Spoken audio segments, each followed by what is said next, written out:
Hello friends, welcome back to my channel. Myself Yashu Rastogi and I am here for Business Studies and Economics of Class 12th.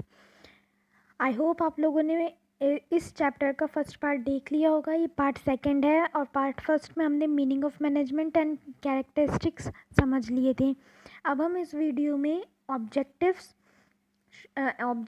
समझेंगे, importance of management and levels और nature क्या क्या होता है management का, ये हम इस वीडियो में पढ़ने वाले हैं। लेकिन उससे पहले अगर आपने मेरे चैनल को सब्सक्राइब नहीं किया है तो पहले प्लीज़ आप मेरे चैनल को सब्सक्राइब कर लीजिए and please press the bell icon ताकि आपको आगे वाले इसके पार्ट्स की एंड वीडियोस की नोटिफिकेशन ईजिली अवेलेबल हो जाए। और अगर आपको मेरे नोट्स चाहिए तो आप मुझे मेरी इंस्टाग्राम आईडी पे फॉलो कर सकते हैं। मेरी इंस्टाग्राम आईडी आपको डिस्क्रिप्शन में शो हो रही होगी।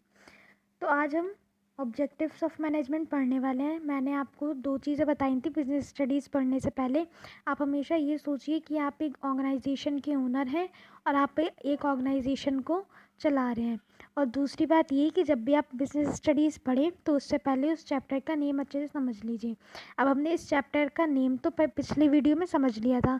अब ये पार्ट सेकंड है तो हम इसमें ऑब्जेक्टिव्स ऑफ मैनेजमेंट से स्टार्ट करेंगे। आई होप आपको क्लियरली सब दिख रहा होगा और मेरी आवाज़ भी ईजिली आ रही होगी। तो ऑब्जेक्टिव्स ऑफ मैनेजमेंट मतलब मैनेजमेंट के क्या क्या ऑब्जेक्टिव्स हैं, वो कहाँ कहाँ फोकस करते हैं। मैनेजमेंट के 3 ऑब्जेक्टिव्स होते हैं: organisational objective, social objective and personal objective. Organisational objective, अगर हम ऑर्गेनाइजेशनल से आपको समझ में आ रहा होगा कि ये ऑर्गेनाइजेशन से रिलेटेड ऑब्जेक्टिव्स होते हैं। तो अगर एक ऑर्गेनाइजेशन के आप ओनर हैं तो आपके माइंड में सबसे पहले प्रॉफिट की ही बात आएगी कि मुझे अपना ऑर्गेनाइजेशन का प्रॉफिट कैसे जनरेट करना है, क्योंकि ऑर्गेनाइजेशन के बहुत सारे एक्सपेंसेस होते हैं तो उसे फुलफ़िल करने के लिए तो आपको प्रॉफिट चाहिए ही होगा।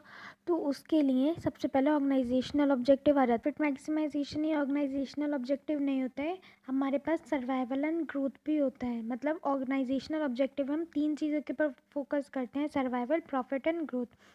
सर्वाइवल कैसे? सर्वाइवल जो होता है, अगर आप किसी भी कॉम्पिटिटिव मार्केट में आपकी ऑर्गेनाइजेशन आ रही है तो वहाँ पे आपके कॉम्पिटिटर्स पहले से ही होंगे, तो उनको भी आपको मतलब हरा कर फिर ही तो आप अपनी मार्केट में अपनी ऑर्गेनाइजेशन का रेपुटेशन बढ़ा पाओगे। तो उसके लिए सर्वाइवल भी बहुत ज़रूरी है। फिर आता है हमारा प्रॉफिट। प्रॉफिट जो होता है वो हमें ये करना पड़ता है, हर ऑर्गेनाइजेशन के लिए इम्पोर्टेंट होता है प्रॉफिट। प्रॉफिट जो होता है वो सर्वाइवल के लिए, ग्रोथ के लिए और अपने बिजनेस को आपको कैसे एक्सपेंड करना है सबके लिए ज़रूरी है। प्रॉफिट जो होता है वो रिवॉर्ड होता है, क्योंकि बिजनेसमैन रिस्क बेयर करके प्रॉफिट को अर्न करते हैं। ठीक है, तो ये तो हो गया प्रॉफिट। अब ग्रोथ क्या होता है? Business organisation must grow. Business organisation grow भी करती हैं और अपनी एक्टिविटीज़ को बढ़ाती भी हैं।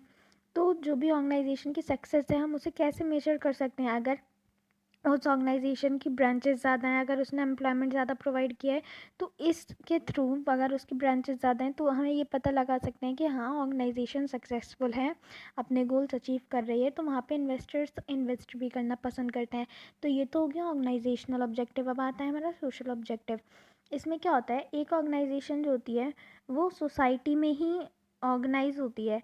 एक सोसाइटी में ही ऑर्गेनाइजेशन होती है या बनती है, तो वहाँ पे ऑर्गेनाइजेशन का कुछ फ़र्ज़ बनता है कि हाँ मैं सोसाइटी को कुछ प्रोवाइड करूँ ताकि ये लोग मतलब हमें सपोर्ट करें। और तो जो ऑर्गेनाइजेशन होती है वो कुछ बेनिफिट्स सोसाइटी को प्रोवाइड कराती है, जैसे कि एम्प्लॉयमेंट अपॉर्चुनिटीज़ हो गई। अगर ऑर्गेनाइजेशन को वर्कर्स चाहिए तो सोसाइटी से ले लिए, सोसाइटी में मतलब एम्प्लॉयमेंट अपॉर्चुनिटीज़ जनरेट करा दी और वो अपने प्रोडक्ट्स उनको रीज़नेबल प्राइजेस पे सेल करे ताकि उनका लिविंग ऑफ स्टैंडर्ड भी इंक्रीज़ हो। तो इससे क्या होता है? सोसाइटी का डेवलपमेंट भी होता है। वहाँ पे पार्क्स बनवा दिए, एनजीओज खुलवा दिए, ये सब हमारे सोशल ऑब्जेक्टिव्स में आ जाते हैं। फिर आता है हमारा पर्सनल ऑब्जेक्टिव। पर्सनल ऑब्जेक्टिव को हम इंडिविजुअल ऑब्जेक्टिव भी कहते हैं और एम्प्लॉयज़ ऑब्जेक्टिव भी कहते हैं, क्योंकि ये एम्प्लॉयज़ से रिलेटेड होता है। इसमें क्या होता है? अगर एक एम्प्लॉय अपना फुल दे रहा है अपनी ऑर्गेनाइजेशन को ऑर्गेनाइजेशनल गोल अचीव करने के लिए, तो उसे मतलब अच्छी सैलरी मिलनी चाहिए, बोनस वगैरह मिलना चाहिए, एनवायरनमेंट हमारी ऑर्गेनाइजेशन का अच्छा होना चाहिए ताकि वो मोटिवेटेड रहे, तभी वो अपने फुल एफर्ट्स लगा पाएगा। तो ये सारी चीज़ें हमारी पर्सनल ऑब्जेक्टिव में आ जाती हैं। तो हमारे ऑब्जेक्टिव ऑफ मैनेजमेंट 3 टाइप्स के होते हैं, ऑर्गेनाइजेशनल, सोशल और पर्सनल। ऑर्गेनाइजेशनल में सर्वाइवल, प्रॉफिट, ग्रोथ आ जाते हैं। सोशल में हमारी सोसाइटी के डेवलपमेंट के लिए जो भी हमने मतलब पॉलिसीज़ वगैरह फ्रेमवर्क करता है ऑर्गेनाइजेशन। पर्सनल ऑब्जेक्टिव में हम अपने एम्प्लॉयज़ को कैसे मोटिवेट रख सकते हैं ताकि वो अपना 100% हमारे ऑर्गेनाइजेशनल गोल का अचीव करने में दें। तो आई होप आप लोगों को ऑब्जेक्टिव्स अच्छे से समझ में आ गए होंगे। ये मैंने सब ब्रीफ में यहाँ पे लिख रखा है, और मेरे नोट्स अगर आपको चाहिए हो तो आप मेरे को इंस्टाग्राम पे फॉलो कर सकते हैं। ये सब मेरे नोट्स बने हुए हैं, ठीक है। अब हम आएंगे इम्पॉर्टेंस ऑफ मैनेजमेंट के ऊपर। अब हम इम्पॉर्टेंस ऑफ मैनेजमेंट के ऊपर आ गए हैं। अब हम ये अपना जो कंसेप्ट है ये अच्छे से क्लियर कर लेंगे। हमने फीचर्स पढ़ लिए मैनेजमेंट के, ऑब्जेक्टिव्स पढ़ लिए। अब इम्पॉर्टेंस में क्या कह रहा है कि सबसे पहला फर्स्ट पॉइंट है हमारा, management helps in achieving group goal. Management जो है वो ग्रुप गोल अचीव करता है। कैसे? मैंने अभी आप भी अपने फीचर्स में पढ़ा था कि मैनेजमेंट जो है वो ग्रुप गोल अचीव करने में हेल्प करता है। कैसे करता है?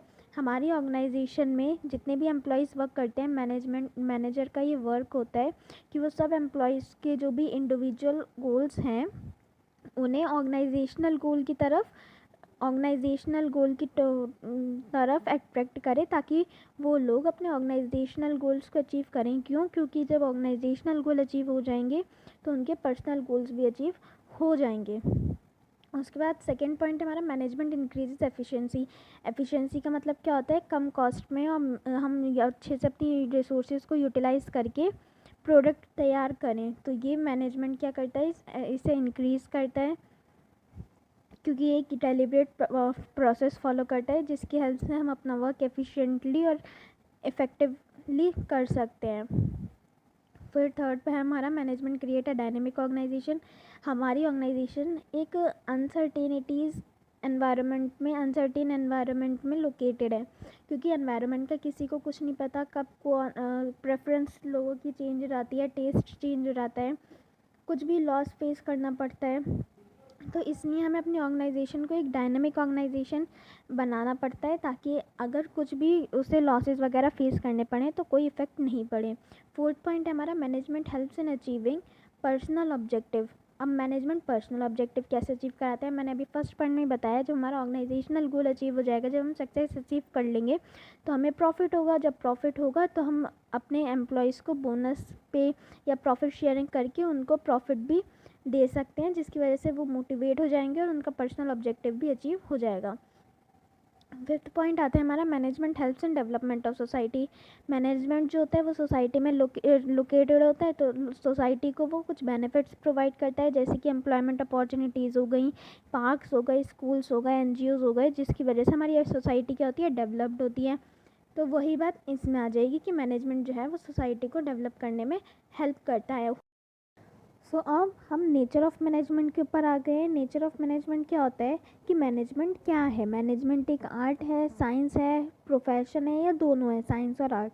तो ये हम कैसे पता लगा सकते हैं? मैंने आपको सब ब्रीफ में दे रखा है, आप उसके लिए मुझे इंस्टाग्राम पे फॉलो कर सकते हैं। सब मैंने नोट्स बना दिए हैं, लेकिन अभी मैं आपको हेडिंग्स के थ्रू समझा दूँगी, ठीक है। आर्ट क्या होता है? आर्ट जो है वो एक नॉलेज है जिसमें हमें स्किल्स चाहिए, क्रिएटिविटी चाहिए और प्रैक्टिस चाहिए परफेक्शन के लिए। अगर आपने आर्टिस्ट को देखा होगा, वो 5 मिनट में अपनी ड्राइंग्स बना देता है। क्यों? क्योंकि उसने प्रैक्टिस करी होती है। उसी तरीके से मैनेजमेंट में क्या होता है, अब हम ये कैसे पता लगाएंगे कि मैनेजमेंट एक आर्ट है? उसके लिए हमने टेस्टिंग करी है, मतलब ये टेस्टिंग गिवन है कि 3 पॉइंट्स हैं आर्ट की और फीचर्स हैं आर्ट की। अगर ये मैनेजमेंट से मैच हो जाएंगे तो ये मैनेजमेंट जो है वो एक आर्ट है, ठीक है। तो हम मैच करके देखेंगे। सबसे पहला फीचर है आर्ट का, सिस्टमेटाइज्ड बॉडी ऑफ नॉलेज। हमें एक बॉडी ऑफ नॉलेज गिवन है आर्ट के लिए। उसी तरह हमें BBA अगर हम करेंगे तो हमें पूरी मैनेजमेंट के बारे में गिवन है। बिग बिजनेस स्टडीज़ पढ़ रहे हैं हम, ये सब हमें गिवन है। तो मतलब ये फीचर तो हमारा मैच करता है कि हमें नॉलेज गिवन है, बुक्स वगैरह गिवन है। अब पर्सनलाइज्ड एप्लीकेशन। पर्सनलाइज्ड एप्लीकेशन क्या होता है? हर इंसान की अपनी अलग एप्लीकेशंस होती हैं, हर इंसान का अपना अलग नेचर होता है। उसी तरीके से अगर आपको क्रिकेट में इंटरेस्ट है तो आपने देखा होगा धोनी अलग स्टाइल से खेलता है, रोहित अलग स्टाइल से खेलता है। क्यों? क्योंकि उनकी अलग अलग पर्सनलाइज्ड एप्लीकेशन है। सबने सीखा तो एक सही है, लेकिन सब अलग अलग खेलते हैं उनके नेचर के हिसाब से, उनके बिहेवियर के हिसाब से। अगर आपको सिंगिंग में इंटरेस्ट है या डांसिंग में इंटरेस्ट है तो आप ऐसी ही कंपैरिजन कर सकते हैं। उसके बाद आता है हमारा, तो ये भी मैच करता है। क्यों? क्योंकि जैसे कि आर्ट में सब के अलग अलग होते हैं, उसी तरह मैनेजमेंट में सिचुएशंस के बेस पे मैनेजर्स को भी अलग अलग अलग प्रिंसिपल्स के बेस पे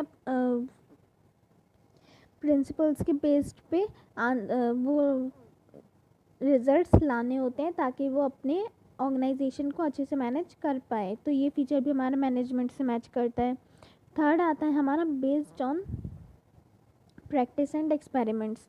प्रैक्टिस एंड एक्सपेरिमेंट्स, एक आर्टिस्ट को बहुत प्रैक्टिस लगती है एक परफेक्ट या फेमस आर्टिस्ट बनने के लिए। उसी तरीके से एक मैनेजर को एक्सपीरियंस्ड मैनेजर बनने के लिए, एक्सपर्ट बनने के लिए काफ़ी प्रैक्टिस लगती है।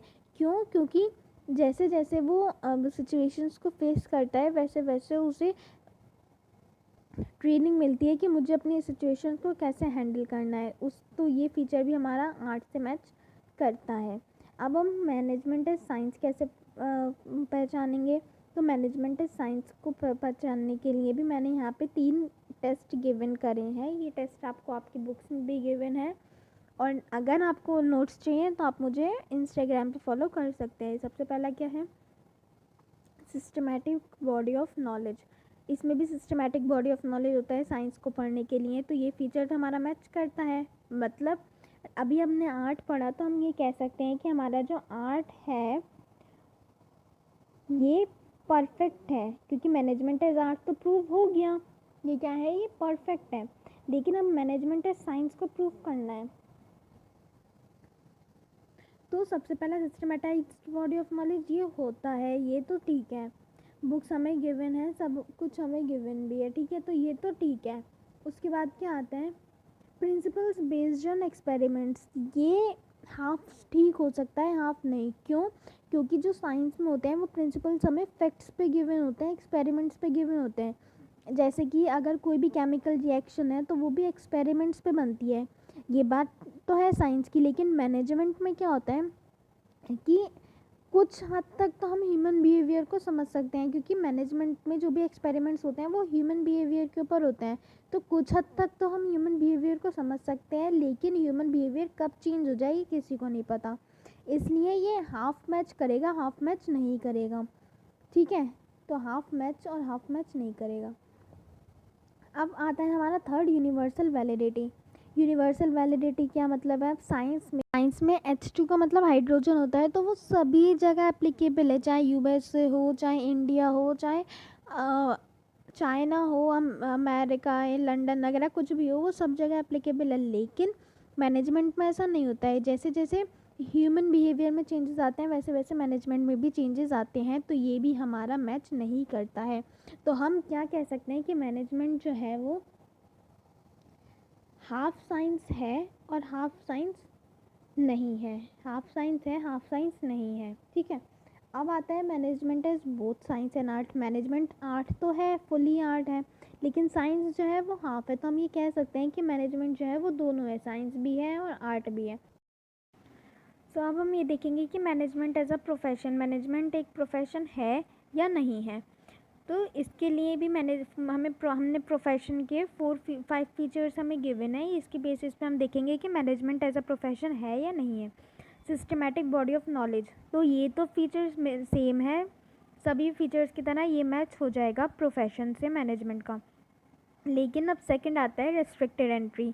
तो प्रोफेशन में मतलब एक डिग्री या कुछ स्पेशलाइज्ड नॉलेज होनी चाहिए उस प्रोफेशन के लिए, तभी हम एक प्रोफेशनल डॉक्टर या लॉयर बन सकते हैं। जैसे डॉक्टर के लिए MBBS की डिग्री होनी चाहिए, लॉ के लिए BSI की चाहिए, वैसे ही इसमें भी एक रेस्ट्रिक्टेड एंट्री है जिसके लिए आपको एग्ज़ामिनेशन, एक कोई एग्ज़ाम देना पड़ेगा, तभी आप इसके आगे पढ़ सकते हैं, इसके बारे में पढ़ सकते हैं।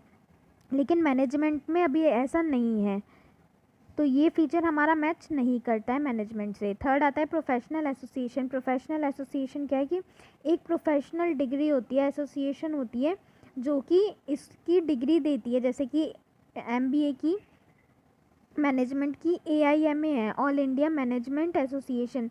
ये हमारी कुछ कंपनीज़ में तो एप्लीकेबल है कि हाँ चलो कंपलसरी है कि AIMA की डिग्री के बिना हम मैनेजर सेलेक्ट नहीं करेंगे, लेकिन अभी कुछ कंपनीज़ में ऐसा नहीं है, तो ये भी हाफ मैच करता है, हाफ नहीं। Ethical code of conduct, ethical code of conduct जो होता है ये प्रोफेशनल, जो भी प्रोफेशनल एसोसिएशंस होती हैं वो कंडक्ट करती हैं, कुछ प्रोफेशनल जैसे डॉक्टर लॉयर्स के लिए और CA या CS के लिए, लेकिन अभी तक मैनेजर के लिए ऐसा नहीं है। और फिर लास्ट आता है हमारा सर्विस मोटिव। सर्विस मोटिव होता है जैसे डॉक्टर की फर्स्ट प्रायोरिटी होती है कि वो सोशल वर्क करे, मतलब लोगों को सर्विस प्रोवाइड करे, पैसा नहीं देखे, फ्री में भी करना हो तो फ्री में कर दे। लेकिन ये सिर्फ बुकिश में है, मैं समझती हूँ, लेकिन आजकल ऐसा नहीं है। लेकिन फिर भी ये प्रोफेशन में सर्विस मोटिव आता है कि पहले सोशल, मतलब लोगों को हमें सर्विस प्रोवाइड करनी है, सोशल वर्क करना है, उसके बाद हमारा प्रॉफिट मैक्सिमाइजेशन आता है। अभी मैनेजर जो है मैनेजमेंट में ऐसा है कि सोशल वर्क भी करता है, प्रॉफिट मैक्सिमाइजेशन भी करता है, लेकिन फुल्ली वो सर्विस मोटिव प्रोवाइड करे ऐसा नहीं है। तो हम ये कह सकते हैं कि अभी currently management as a profession हम नहीं चूज़ कर सकते, लेकिन फ्यूचर में मैनेजमेंट जो है वो प्रोफेशन की तरह हो सकता है, लेकिन अभी management both science and art है।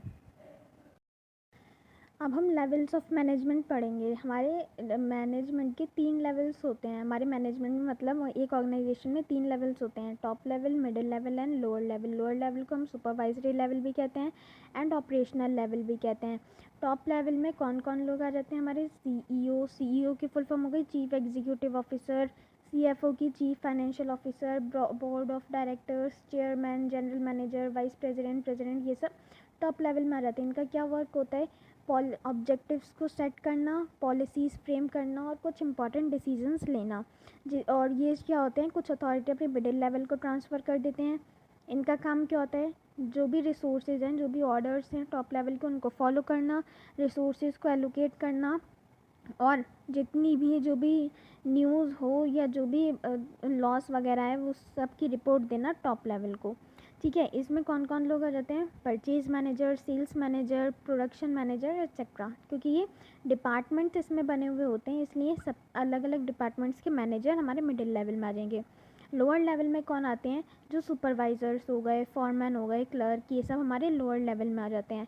इनका काम क्या होता है कि जो भी एक्टिविटीज़ मिडिल लेवल ने इन्हें दी हैं उनको कोऑर्डिनेट करना और रिपोर्ट करना मिडिल लेवल को कि हमारे वर्कर्स की क्या डिमांड्स हैं, एम्प्लॉयज़ की क्या डिमांड्स हैं, ये सब किसको बताना? मिडिल लेवल को। मिडिल लेवल किसे बताएगा? टॉप लेवल को। Directly top level lower level से बात नहीं कर सकता, ना लोअर लेवल टॉप लेवल से।